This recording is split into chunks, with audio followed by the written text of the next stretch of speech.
What's a game that you were absolutely certain you were going to hate? You saw reviews, they looked dumb, you read some posts online, you were like, that sounds stupid, I'm not going to like that game. And then you played it and it completely blew you away and became one of your favorite titles ever. You guys had a lot of answers in the last video that I posted where the question was, what's a game that you thought you were going to like, but then it just did something wrong and you didn't like it for whatever reason? But as fun as it can be to be negative and to just kind of like voice your complaints about something, it's also important to spend as much time doing the opposite. And so let's be more positive and optimistic within this video and talk about a game that completely surprised you and maybe kind of forced you to change how much you assume things based on trailers and reviews. I've got two games that fall into this category for me. The first is Portal, the original Portal that came on the orange box collector set with Half-Life and Team Fortress.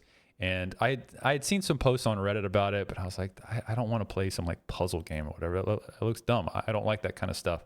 And I didn't have anything to do one night. And so I was like, all right, whatever, I'll play it.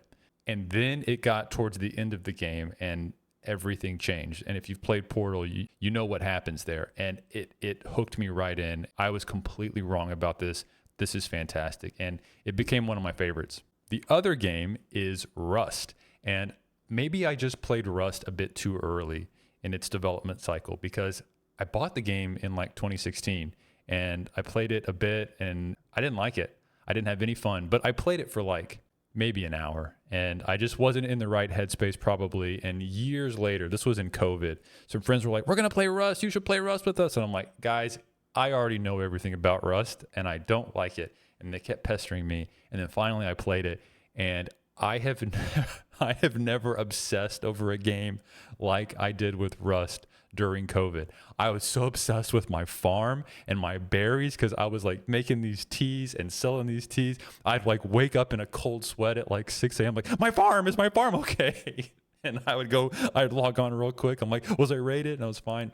That game had a grip on me like nothing else I've ever experienced. And if you've gone through the Rust obsession loop, then you know what I'm talking about. I didn't even care for PvP. I just wanted to go and like build bases and do all of the cool electrical stuff that you can do and have a farm. I was so obsessed with that. And if I had never gotten back into it, I would still have that perspective of, nah, Rust is stupid. I've already played Rust. I know what it is. It's dumb.